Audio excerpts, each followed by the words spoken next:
woman stands alone in a murky pond outside Waco, Texas. She's wearing rubber boots and carrying a stick, probing the water line like she's searching for something she can't let anyone find. This is Darlene Gentry, former homecoming queen, nurse, mother of 3. Right now, she's looking for a murder weapon. What she doesn't know is that investigators already pulled it out. They've set up hidden cameras, and they're watching her every move. Darlene thought she had planned the perfect crime. She staged the scene, hid the evidence, and controlled every detail. But she made one crucial mistake, and that mistake is about to destroy everything. The perfect murder plan.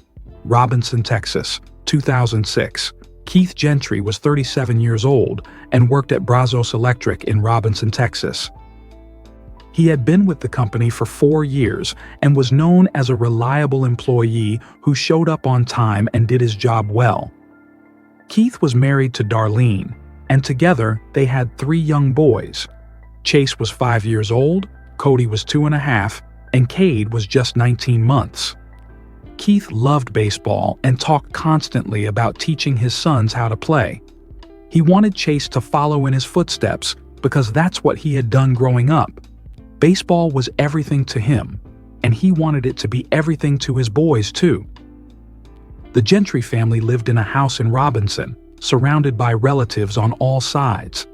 Keith's parents lived on the left side of their property. His sister and her husband lived on the right with their 2 boys and a new grandchild. It was the kind of setup where everyone knew what was happening in each other's lives. Keith was hardworking and obsessed with maintaining good credit. He paid his bills on time and hated being late on anything. He was the kind of man who believed in structure, responsibility, and providing for his family. There was no history of violence in his background, no criminal record, no red flags that would suggest he was anything other than a regular dad trying to take care of his wife and kids. The morning of September 14, 2006, started like any other morning in the Gentry household. The boys woke up early, and the family went through their usual routine. Breakfast, getting the kids dressed, preparing for the day. But that morning would be different. That morning, Keith Gentry would never wake up. He was shot in the head while he was sleeping in his own bed. His wife Darlene called 911. But when investigators listened to that call, something didn't sit right. Her voice was too calm, too controlled, too focused on explaining herself instead of saving her husband. Keith's father would later say that when Darlene was at the hospital after Keith was taken off life support, she never cried the way a grieving wife should. She had tears in her eyes, but it wasn't the kind of breakdown you'd expect from someone who just lost the person they loved. Can you tell when someone's faking panic? Before we continue with this story, take a second to hit that like button and subscribe if you haven't already. Your support is what allows us to keep telling these important stories and bringing awareness to cases like this one. While you're here, let us know where you're watching from. Drop your city or state in the comments below. It's incredible to see our community span the globe, all united in seeking justice. September 13, 2006 was a typical Thursday evening at the Gentry household in Robinson, Texas. Darlene worked as a nurse at the Waco Gastroenterology Endoscopy Center, and Keith had been putting in his usual hours at Brazos Electric, where he made good money. That evening, Darlene left the house around 5 p.m. to drive to Temple to visit a friend. She got back home around 8:15 p.m. Before she left, the family had already made plans for the evening. At 6:30 p.m., they dropped their daughter's friend off at the high school football game. After Darlene returned, she cooked dinner for the family. She made hamburger helper, something quick and easy. Keith and the boys ate while she was gone. When she walked in, their plates were already empty. After the kids were settled, Keith and Darlene sat down in the living room and talked from about 9:30 p.m. until 10:30 p.m. The conversation was about money, as it often was. They discussed selling the house and possibly moving south. They talked about taking out a home equity loan to pay off some of their debt. It wasn't an argument, just a discussion about how to handle their finances. Around 10:30 p.m., Darlene went to take a shower.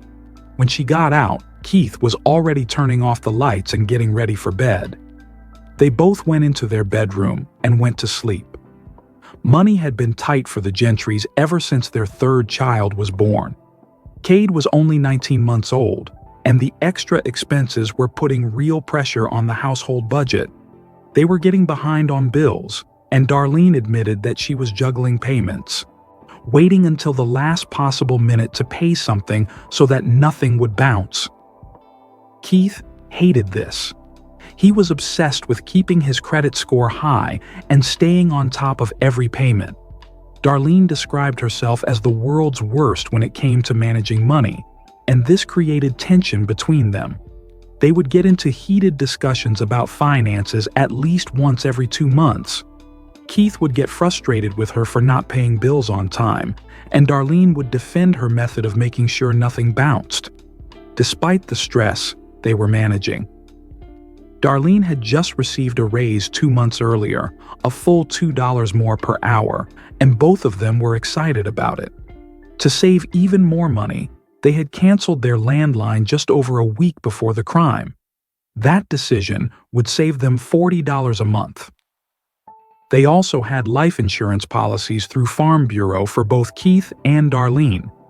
There was a small policy on the boys through Keith's job at Brazos Electric, maybe $10,000 or something close to that.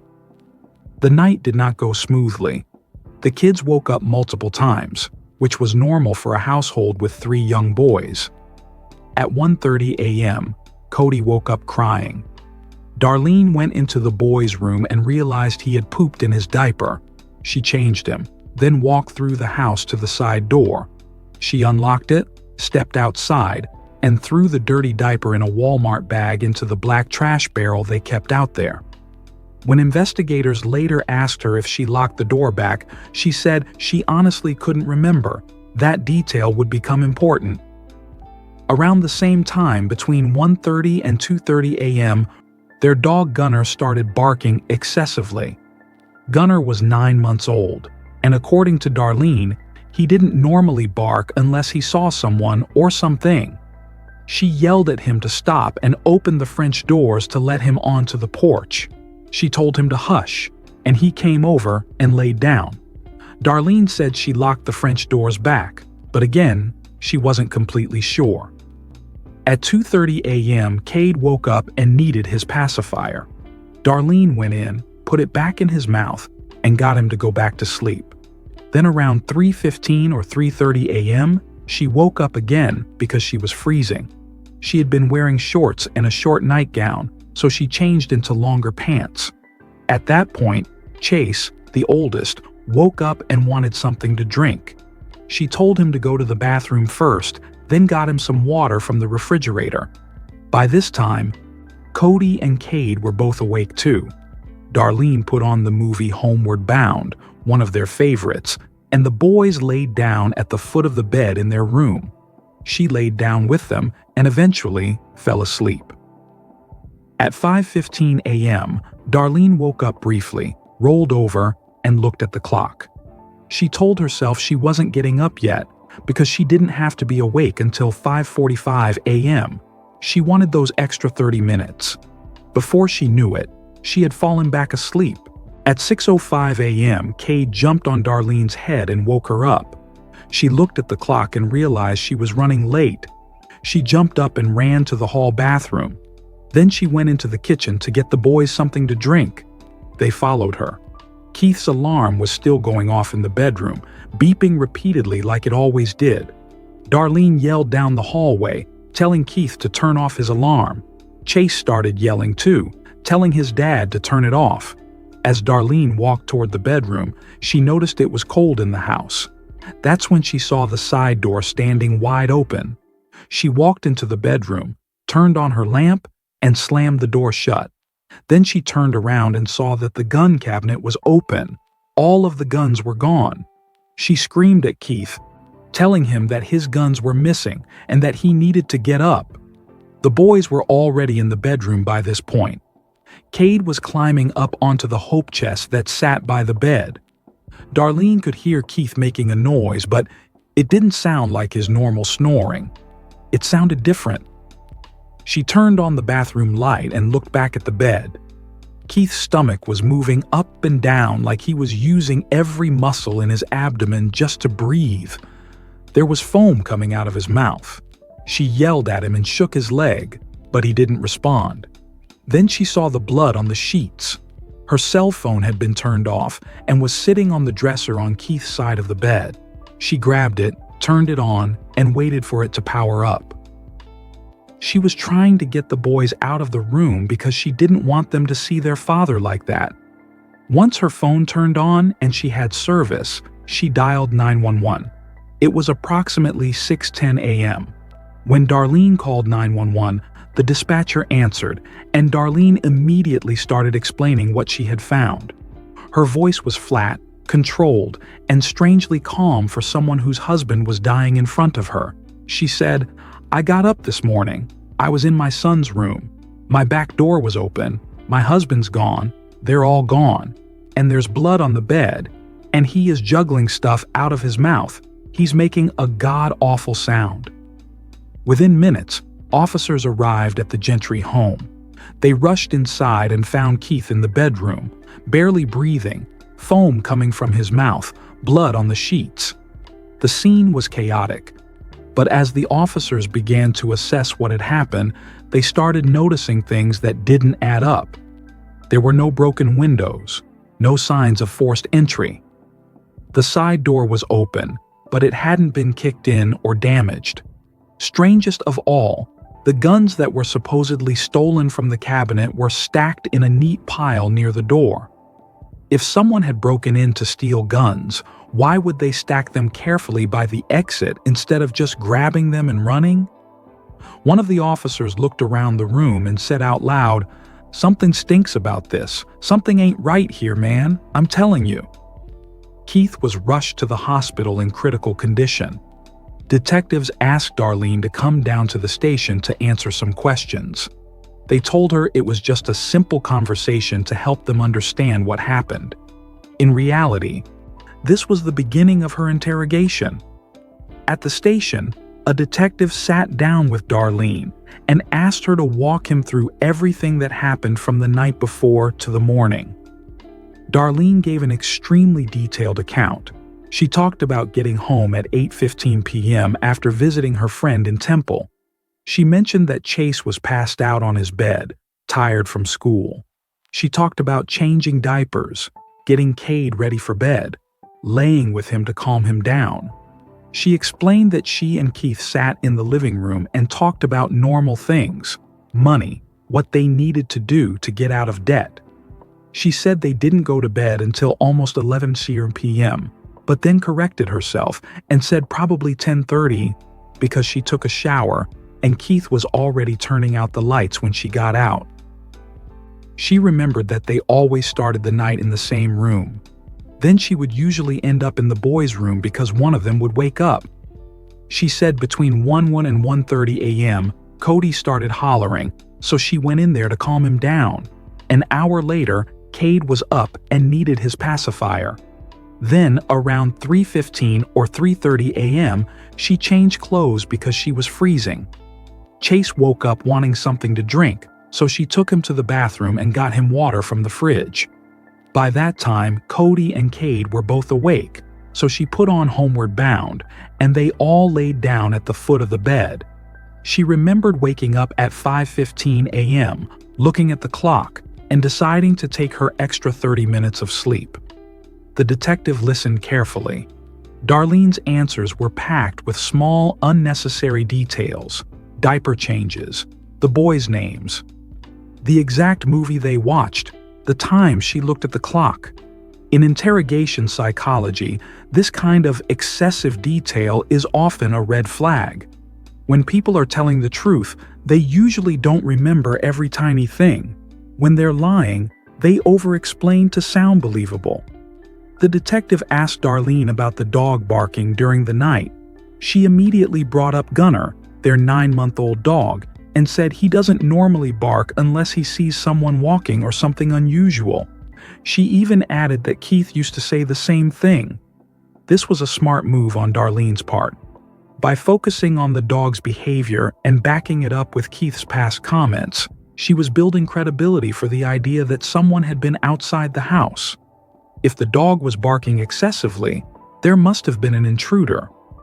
But then came the inconsistency. When the detective asked if she locked the side door after throwing out the dirty diaper at 1:30 a.m., Darlene said she honestly didn't remember. She said she remembered unlocking it because it's hard to unlock. The deadbolt sticks, but she couldn't say for sure if she locked it back. That's a convenient gap in memory.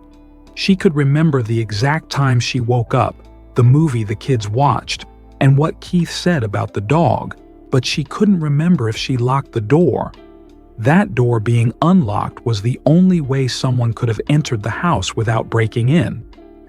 The detective also asked about the French doors. Darlene said she was almost positive she locked them back after yelling at Gunnar to get on the porch, but again, she wasn't completely sure. These selective memory lapses kept the intruder theory alive while protecting her from being caught in a direct lie. The detective shifted to financial problems. Darlene admitted that the third kid was killing them financially. She said they were getting behind on some bills and trying to figure out which way to go. They had discussed doing a home equity loan or a line of credit just to pay everything off so they wouldn't be late on anything. She said Keith was a fanatic about his credit, and she was the world's worst at managing money. When asked if they argued about it a lot, she said not every day, but at least every 2 months they would get into a heated discussion. Keith would get mad at her for juggling bills and waiting until the last minute to pay something.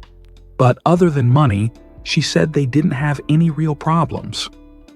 The detective asked how the marriage was, and Darlene said it was fine. She laughed and said the only issue they had was trying to figure out how to raise 3 kids. She mentioned that she had just gotten a $2 raise and was excited about it. Then the detective asked about life insurance. Darlene provided detailed information without being asked for it. She said their health and dental insurance was through Keith's work. She mentioned that Brazos Electric was talking about raising rates again, so she had just filled out paperwork to possibly put Keith and the boys on her plan. She said there was a small life insurance policy on the boys through Keith's job, maybe $10,000. Then she added that Keith and she both had life insurance with Farm Bureau, and it was a direct draft. The detective didn't ask how much those policies were worth. Darlene just kept talking.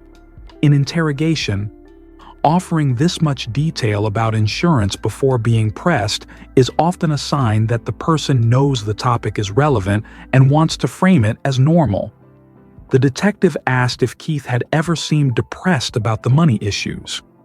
Darlene said he hadn't been himself for probably a year and a half. She said he was one of those firm believers that he was supposed to be the man of the house and make the money. She joked that he should have been born back in the early 1900s. She said Keith had never been diagnosed with depression, but she and her mother-in-law had a heated discussion on Darlene's birthday, November 2nd, about how Keith would fly off the handle and get upset. Darlene said it wasn't about the person he was talking to. It was just everything building up inside him. She said Keith admitted to her that he knew by some form or fashion he was depressed, but he would never do anything about it. The detective asked if she thought Keith was capable of hurting himself. Darlene said no, absolutely not. She said he loved those boys too much. There was no way. The detective pressed further and asked if she thought Keith would do something to himself so the boys wouldn't have to do without, meaning the insurance money. Darlene said she honestly and truly, deep down in her heart, did not believe he would do that. She started crying and said Keith talked all the time about teaching Chase how to play baseball. That was what he wanted. He wanted Chase to play baseball because that's what Keith did. She said Keith would get frustrated with the boys, but he would always step up and admit when he messed up. He loved them too much to leave them. The detective then asked a critical question. He said one of the crime scene investigators found what looked like blood in the bathroom sink. He asked Darlene if she had touched any bloody areas after finding Keith. Darlene said no. She said she only touched his leg when she was trying to get his attention. She said her cell phone was on the dresser on Keith's side of the bed, and when Keith didn't respond, she turned directly from there, picked up the phone, turned it on, waited for service, and called 911. She said she was trying to get the kids out of the room and didn't go to the sink at any time. The detective asked where the keys to the gun cabinet were kept. Darlene said they were on top of the cabinet. When asked who knew that, she said honestly, she didn't know. The detective asked how many guns were in the house. Darlene said Keith had his deer rifle in a hard plastic case in the back room. She said he also had some type of handgun, but she didn't know what kind. She said there might have been 3 guns in the cabinet, and one of them might have been a BB gun, but she wasn't sure. She told the detective that Keith's dad would be the one to ask because she didn't mess with that stuff. The boys would mess with the cabinet all the time, and she was always telling them to get away from it. The detective brought up something that had been bothering him. He said there had to have been a gunshot that went off inside the house, and gunshots are loud. He asked how Darlene could have been in the house, waking up multiple times throughout the night to deal with the kids, but never heard a gunshot. Darlene said she kept trying to rack her brain about that. The only explanation she could come up with was that she had the door to the boys' room closed and they were watching the movie Homeward Bound. She said maybe when the gunshot went off, that was why she woke up at 5:15 a.m., but the sound didn't register as a gunshot because the movie was playing. The detective asked Darlene if it concerned her that someone could have been in the house while she and the kids were there. Darlene said yes, but then admitted she didn't get scared until she turned around and saw the gun cabinet was empty. She said she's there a lot of times with the kids by herself, so being alone in the house wasn't unusual. But when the detective pointed out that she didn't know if she had left the side door unlocked, Darlene's explanation started to fall apart. The detective said the front door was locked when police arrived. Darlene said yes, she had to unlock it to let the officer in, and she was still on the phone with dispatch at that time. The detective asked about the French doors.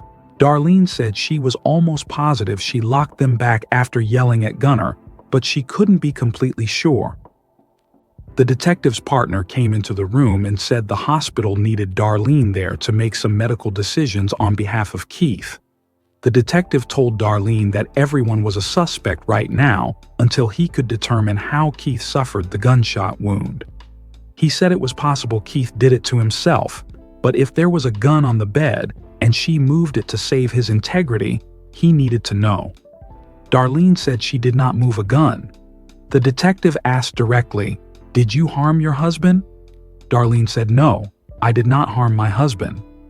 The detective explained that he might need to collect a DNA sample from her as part of the process of elimination.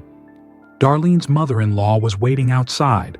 The detective told Darlene they were going to get her clothes changed and take her to the hospital.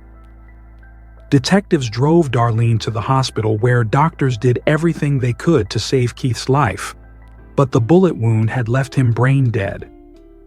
On September 17, 2006, 3 days after the shooting, Keith was taken off life support and pronounced dead. According to Keith's father, Darlene didn't cry the way a grieving wife normally would. He said, "I never saw her actually really break down. She had tears in her eyes and mourned, but not like someone like that should have done." After Keith's passing, detectives asked Darlene if she would return to the station to continue the interview. She agreed, but this time investigators were no longer looking for answers. They were looking for a confession. When Darlene sensed the shift in their tone, she abruptly ended the interview and asked for a lawyer. Roughly 3 weeks later, on October 6, 2006, Darlene was arrested and charged in connection with Keith's death. Her bond was set at $50,000, which she posted the same night. Keith's parents, still convinced of her innocence, allowed Darlene and the three boys to stay with them while the case moved forward. Months passed, and Darlene lived in legal limbo. She was free on bond but under constant suspicion. This was a circumstantial case. Prosecutors didn't have a confession. They didn't have eyewitnesses. They didn't even have the murder weapon. Police still lacked one crucial piece of evidence: Keith's missing .22 caliber pistol. Without that gun, the case was difficult to prove beyond a reasonable doubt. Darlene knew this. She knew that as long as the gun stayed missing, she had a chance. Hoping to start over and put the whole thing behind her, Darlene began searching for a new home. She wanted to leave Robinson, leave the memories, leave the questions. She contacted a real estate developer named Robert Povovela and told him she was interested in buying property.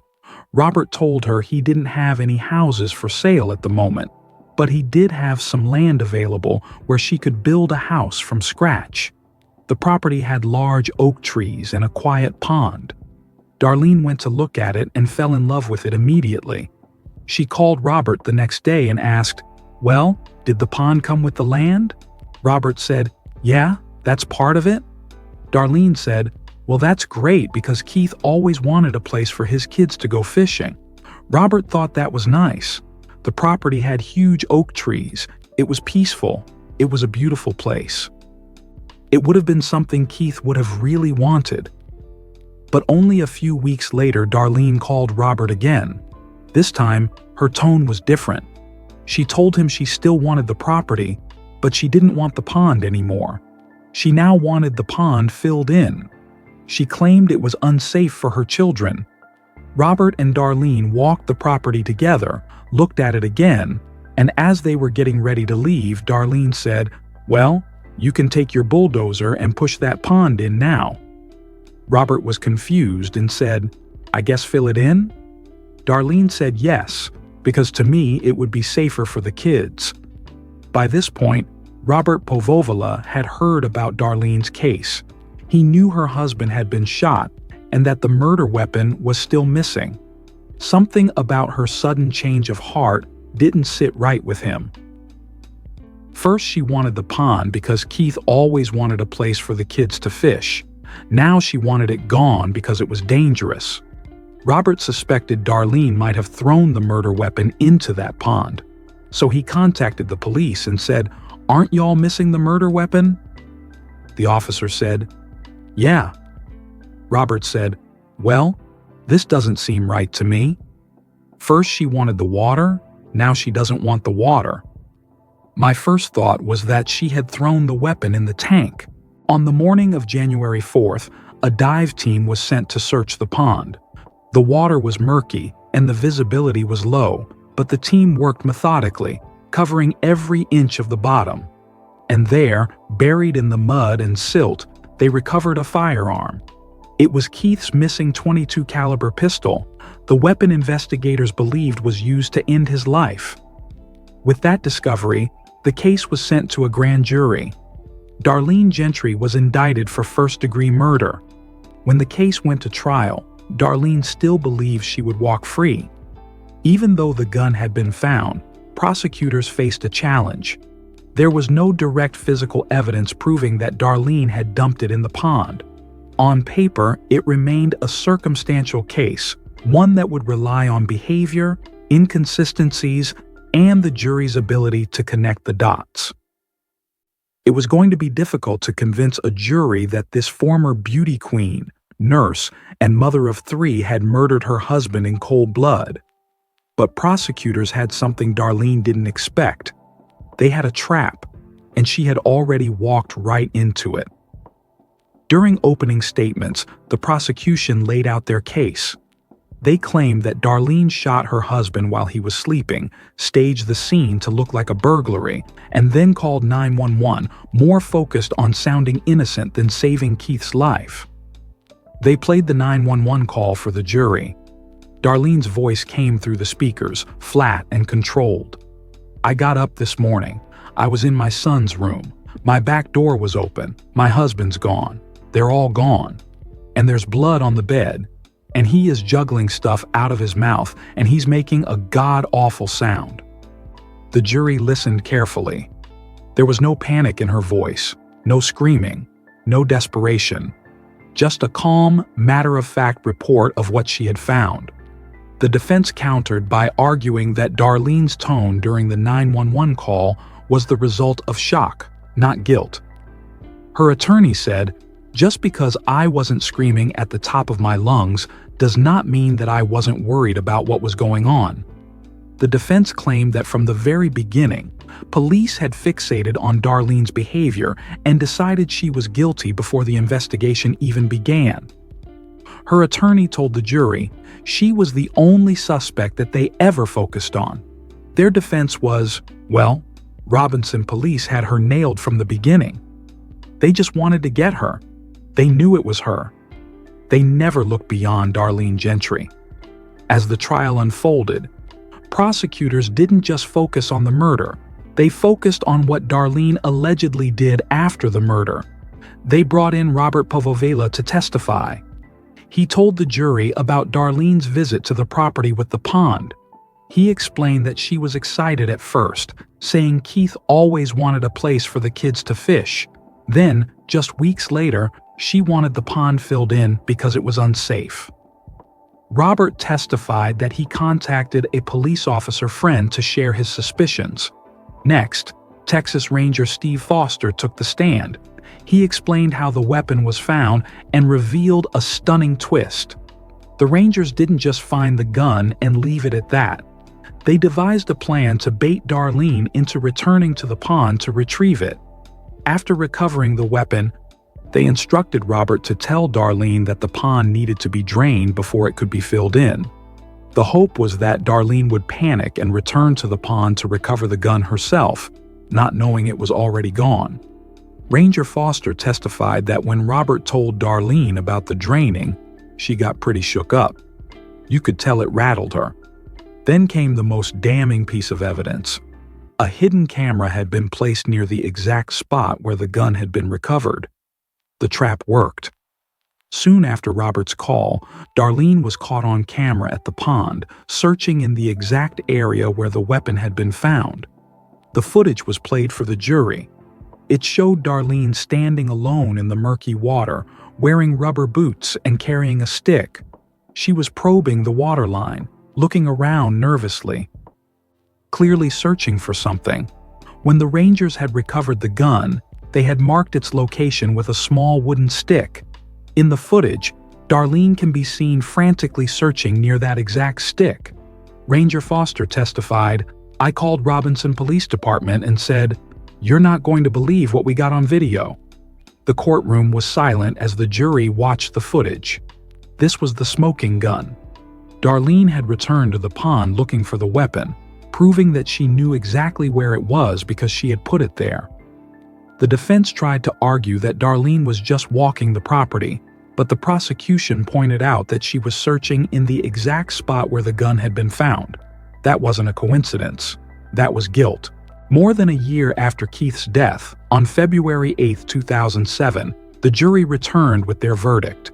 After 5 hours of deliberation, they found Darlene Gentry guilty of murder.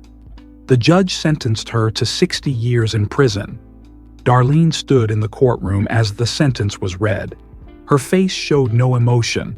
The former homecoming queen, the nurse, the mother of 3 boys, was now a convicted killer. She would spend the rest of her life behind bars. Keith's family sat in the courtroom and watched as justice was finally served. His father, who had said from the beginning that Darlene never cried the way a grieving wife should, now had his answer. She didn't cry because she wasn't grieving. She was covering up a crime. Keith's family was left to pick up the pieces. His parents, who had believed in Darlene's innocence and even allowed her to stay in their home after the arrest, now had to face the reality that their son's wife had killed him. They took custody of the 3 boys, Chase, Cody, and Cade, and raised them as their own. The boys lost their father to murder and their mother to prison. Keith's father told reporters that he never saw Darlene break down the way a wife should when her husband dies. He said she had tears in her eyes, but it wasn't real grief. Looking back, he realized those tears were for herself, not for Keith. The family had to explain to 3 young children why their mother wasn't coming home. Chase was only 5 years old when his father was killed. Cody was 2.5. Cade was 19 months. None of them would grow up with their parents. Keith would never get to teach Chase how to play baseball, the one thing he talked about constantly. The community of Robinson, Texas was shocked by the case. This was a small town where everyone knew each other. Keith's in-laws lived on one side of the property. His sister lived on the other. People had parties at the Gentry house with 35 to 90 guests. Everyone knew the family. And now, everyone knew that Darlene had murdered Keith in his sleep and tried to make it look like a burglary. The case taught investigators an important lesson about behavior and instinct. From the very first moments at the crime scene, officers felt something was off. One officer said out loud, "Something stinks about this. Something ain't right here." That instinct was correct. The guns were stacked neatly by the door instead of stolen. There was no forced entry. Darlene's 911 call was too calm, too controlled. She spent more time explaining why she wasn't guilty than trying to save her husband's life. During her interrogation, she provided excessive details about irrelevant things like diaper changes and movie titles, but conveniently couldn't remember if she locked the door. These were all red flags. Texas Ranger Steve Foster, who helped recover the gun and set up the sting operation at the pond, said the case came down to one crucial mistake. Darlene had planned everything carefully. She shot Keith while he was sleeping, staged the scene, hid the gun, and called 911. But when she heard the pond needed to be drained, she panicked. She went back to retrieve the weapon, not knowing it was already gone and that cameras were watching. That decision exposed everything. Investigators say the footage of Darlene searching the pond was the piece of evidence that turned a circumstantial case into a conviction. This crime case also highlighted the importance of paying attention to inconsistencies in a suspect's story. Darlene told detectives she couldn't remember locking the side door after throwing out the dirty diaper, which conveniently left open the possibility of an intruder. But she could remember the exact time she looked at the clock, the name of the movie the kids watched, and what Keith used to say about the dog. Those selective memory gaps are a common tactic in deceptive statements. Prosecutors pointed out that Darlene never once asked about Keith's condition during the interrogation. She never called the hospital. She never asked detectives to take her there. It wasn't until doctors called and requested her presence that she went. That kind of detachment is highly unusual for a spouse whose partner has just been shot. The jury saw through it. The case is now used in training for law enforcement officers on how to identify stage crime scenes and how to read behavior during interrogations. Robinson, Texas is a small community, and Keith's death left a mark that won't be forgotten. Keith Gentry was more than just a victim in a crime case. He was a father who loved baseball and wanted to pass that love on to his sons. He was a man who cared deeply about his credit score and paying bills on time because he believed in responsibility. He worked hard at Brazos Electric for 4 years and came home every day to his 3 boys. His family remembers him as someone who would get frustrated but always admitted when he was wrong. He would sit his son Chase down after losing his temper and tell him that he shouldn't have acted that way, that it was wrong, and that he didn't want Chase to grow up like that. Keith wanted his boys to be better than him. He wanted them to have opportunities. He talked constantly about teaching Chase how to play baseball because that was his dream. He never got that chance. His legacy now lives on through his 3 sons, who were raised by his parents after Darlene was sent to prison. The lesson from this case is simple but powerful. No murder plan is ever perfect. Darlene thought she had covered every angle. She staged the scene to look like a burglary. She stacked the guns by the door. She hid the murder weapon. She called 911 with a calm, controlled voice, making sure to mention that the back door was open and the guns were missing. She gave detectives a detailed timeline of her night, filled with small, irrelevant facts to sound believable. But she made one crucial mistake. She went back to the pond. If Darlene had left that weapon alone, this case might have stayed circumstantial. Prosecutors would have had a harder time proving beyond a reasonable doubt that she killed Keith. But when she returned to that pond, searching frantically near the wooden stick that marked where the gun had been, she handed investigators the evidence they needed. Technology and forensics make it nearly impossible to get away with murder. Hidden cameras, dive teams, surveillance footage, phone records, forensic analysis, all of it adds up. And in this case, it added up to a 60-year sentence. This case also teaches us to trust our instincts about people. The officer who arrived at the scene said out loud, "Something ain't right here." He was correct. Keith's father said Darlene never cried the way a grieving wife should. He was correct. Robert Pavovala, the real estate developer, felt something was off when Darlene suddenly wanted the pond filled in. He was correct. All of these people listened to their gut and acted on it. That's what solved this case. Warning signs in relationships matter too. Keith and Darlene argued about money every 2 months. Keith told his mother he was depressed but refused to do anything about it. Darlene described herself as the world's worst with money, while Keith was obsessed with credit. These weren't signs of murder, but they were signs of stress and tension. In hindsight, people close to the case said the financial pressure was eating away at the marriage. The importance of thorough investigation cannot be overstated. Detectives didn't just accept Darlene's story, they noticed inconsistencies. They questioned her selective memory. They followed up on the missing gun. They worked with Texas Rangers to set a trap, and it worked. Darlene thought she had planned the perfect crime, but one crucial mistake brought everything crashing down. What do you think goes through someone's mind when they realize their plan has failed? How do people convince themselves they can get away with something like this? Share your thoughts in the comments below.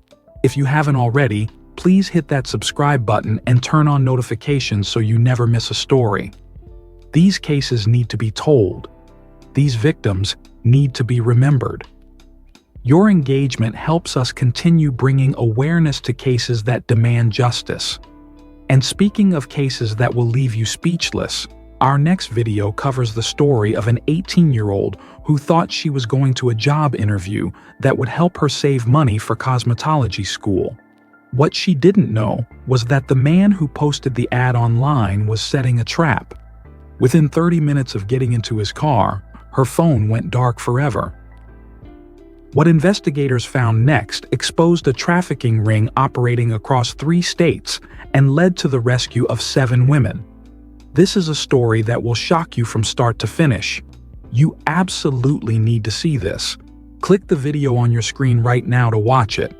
Until next time, stay safe out there.